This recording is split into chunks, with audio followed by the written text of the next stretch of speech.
ka, unsa man? Respeto ka ba? Imuhang pasidungog, pag-honor nimo, di ba? Hello? Ang dawin nga ni-honor ka, dili laing tao ang makabenepisyo, kundi ikaw. Dawin nga imo ni siyang buhaton, ang impact ani, dili para nila, kundi para nimo. Para nato na nagbuhat. Dawin nga we honor God, kita mo receive sa panalangin gikan sa Ginoo. Kaya ipakita gid sa Ginoo ang impact, dawin nga atong gi-honor siya sa atong kinabuhi. Sakto na to? Ha?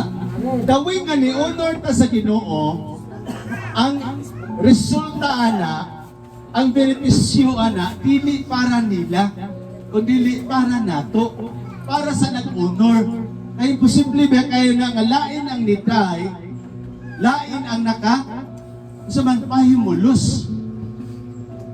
Hello? Imposible ba kung kayo nang ikaw gatanom, lain imong paanihon. Sakit kayo na sa imuhang buot. Amen, di ba? Hisgot ang tanong. Okay, hisgot ang tanong. Tanawa, God? Hisgot kang tanong. Ikaw kadaro.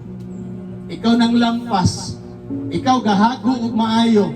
Ikaw gapalit ug para sa imuhang makinaryas, di ba? Ikaw nagpalit. Unya, grabe nimong hago. Ikaw nagpalit sa similya. Ikaw nagpalit sa abono. Unya, imo rin ang paanig lain. Asap ka na to? Ingon si Lord, ang kinaiya si Ginoo, ingon siya, ang nagpasidungog nako, pasidunggan nako. Klaro kayo, anak. Hello?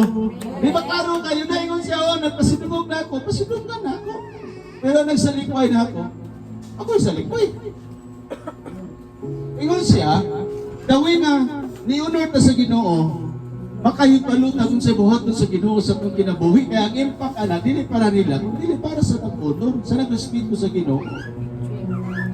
Tanawa ko. Sa unang panahon, dili recognizado ang Ginoo sa imong kinabuhi. Amen? Dili recognizado. Kaya nga naman, sa unang panahon, matawag nga buli-bulihon lang kadihaakit sa kunang Ginoo na ilang gialagaran. Pero pag nakita nila nga ang impact sa imong pagpakalakad o pagrespeto sa Ginoo, nagbunga sa imong kinabuhi, di ba moingon na sila nga, Ginoo gid ang ginagaran. Kaya nakita man nato nga nausap siya. Amen ba? Nakita nato nga gipanalinginan o gipauswag gid siya sa Ginoo. Ano man ang impact na dili lagi para nila, kundi para nato. Sa nato? Ayun sila, kaya Sister Nini, ay Nini, si pasimba lang na, pero mura magwakoy nakita ang kausapan, di ba? Inting, si masimba naman na, pero mura magwakoy nakita nga nausap. Pero na ay nausap. Amen. Kaya ingon si, di ba nang pulong sa Ginoo, the way you honor God, ang impact ka na, dili para nila, kung dili para nimo, nagsispito sa Ginoo. Klaro, ana. Ano mga butang nga, dili kita dapat magduha igsoon. No? Kung puyan lang bitaw nato di siya nga kinabuhi, tinuod yun yung isulti sa Ginoo nga mag-activate ang favor gikan sa Ginoo para nimo. Ideklara na o kupti gina siya nga saad sa Ginoo. Once nga ni-honor ta sa Lord, daghan kayong pabor ipadala ang Ginoo para sa inyong kinabuhi o atong kinabuhi. No? Ang application ani mo, ingon siya dito, step into a life of supernatural favor by embracing a lifestyle of honor. Wala, grabe ang award. Lamaka na ito ang Ginoo. Ingon siya, nga tikangi ang kinabuhi nga supernatural. Usapot, pasapot na yung supernatural. Ha? Kumingon tag natural, urara na siya normal. Genuine. Ha? So, Pero moingon kag supernatural, igsuon mga kahibulungang butang ni siya nga himuon sa Ginoo sa imong kinabuhi. Ingon siya, step into, ano ba patikangon ta? Dito sa mga kahibulungang mga butang. Di ba? Kung sa may mga kahibulungang mga butang, ano bang pangandoy nimo? Nga imposible mahitabo, pero posible nga himuon sa Ginoo para sa imong kinabuhi. Di ba? Parehas na lang, kani supernatural, mo man siyang mga kahibulungang mga butang. Kabuhaton sa Ginoo, once we honor God, tunay mga supernatural nga mahitabo o buhaton ng Ginoo sa atong kinabuhi. Unsay gusto sa Ginoo, ingon siya nga, tikang nga to sa mga imposibleng mga butang nga mahitabo. Amen. Di ba? Kada pang mamis ng mga tao ba, ha? Na milyonaryo na si... di ba? Ngayon na ba? At this is supernatural. Nestip ka ba? Nitikan ka ba nga bisan kung dili sila halos mo tuo? Amen. Pero imong gitikangan tungod sa pagtuo o pag-honor sa Lord, kini mga butanga, kini mga supernatural, mahitabo ni siya sa imong kinabuhi. Di ba may gusto niya? Ingon siya, the way you honor, you determine the impact from God. Naimuha na siya na impact. Wala lain lagi makabenepisyo, ana. Ingon siya, stepping into a lifestyle of supernatural, a life of supernatural favor by embracing a lifestyle of honor.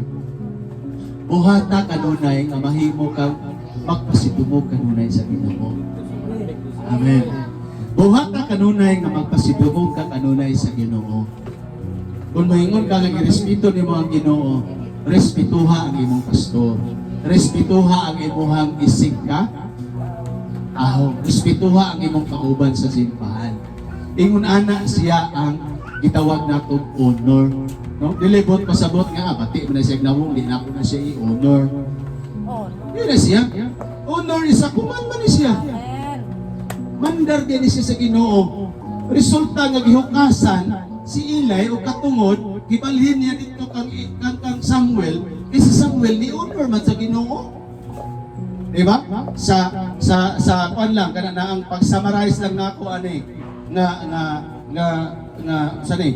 tema. No? Si Samuel diha, grabe iya ha, pagka matinud-anon sa Ginoo, minaw ra gid siya sa Ginoo. Unya si Elias sa panahon na galingog-lingog o si Eli galingag-lingog naman lang. Dili na siya makadungog sa tingog sa Ginoo. Ha? Dili na siya dali makadungog sa tingog sa Ginoo. Dili na siya dali makakita og mga panan-awon gikan sa Ginoo. Pero si Samuel consistent kaayo. Sa usa ka gabi, halos kaduha ka tulo siya istoryahon sa Ginoo. Ya daghan kayong mga ipakita ng mga panan-awon ang Dios. Na instead para kag Eli, tungod kay ni-decline na ang heart ni Eli, dili na siya dili na siya masinugtanon sa Lord, kay supak na siya sa Ginoo, gibalhin sa Ginoo dito sa kinabuhi ni Samuel. So nakita nimo diha, once gani nga murag layo na kayo nga itong kinabuhi sa Ginoo, makita sa nato nga murag di na nato halos madungog at tingog sa Ginoo. Amen. Once gani ngayon ana na ang sitwasyon o kondisyon sa itong kinabuhi, igsuon di na siya maayo, kay dili gid na siya healthy nga lifestyle. Pero makahipalo ka nga kini mga butanga. Amen. Makahipalo ka nga kini mga butanga, mao ni siya ang pamaagi sa Ginoo, igsuon i-embrace niya. Amen. Ikalipay nato ni mga butanga, no? Matod para ko kaganiha. Singing, worshiping to the Lord, no? Dili na siya buot pasabot nga nikanta ka. Worship, yes, tinuod na, but ang atuang lifestyle, ang atuang paghatag, mausap na siya. Arog na kay dinhi. Hello? Amen? Mura na siya gilangko ba? Aron makita nato dinhi kung sao nato pagpasidumog ang Ginoo sa atong kinabuhi. Igsuon ang Ginoo maingon nga atong tikangan, di ba mga imposibleng mga butang? Kanang imposibleng mga butang? Tanawa, good. Imposibleng mga butang, maingon ka ba nga, mahitabo ba gani sa mong kinabuhi? Mura mamatay na malang tingali ko, mura magiging ni siya matuman sa mong kinabuhi. Ato na siya huna-huna ra, dili na huna-huna sa Ginoo. Kaya huna-huna sa Ginoo. Once kayo mong i-embrace ni, kinabuhi ni mo ni matanga sa pagkinabuhi. Dunay daghang ablihan pabor ang Dios para sa imong kinabuhi. Tingali karon, ano siya ang application? Kita nila nga ingunanan pa ka. Kita nila nga daw wala kay mahimo sa unahan. Kaya ang tao mangod, ang tinanawan sa tao, grabe ni siya mo lockdown ng tao. Ang tinanawan sa tao, grabe ni siya mo lockdown o katungod sa tao. Grabe, ngayon sila ba nga? So, dili na siya masinso. Di ba? Di ba? Ngayon na siya nga, kinsa mo na siya masinso, siya grado. Pag-unsa man ang way, mangita kagraduhan, unya, nagtitapula na. Iyag na may grado, grabe ka pugihan. Ha? Naginuton bisag piso, naginuton bisag 5, naginuton bisag 10. Tanawa ko ng madto kag vulcanizing. 5 pesos na naginuton, pero pag abot sa usa ka adlaw, di ba, naka-income na sila more than ilahang gikinahanglan. Amen? Di ba? Naginuton, magalin nato ng 50 pesos. Di ba?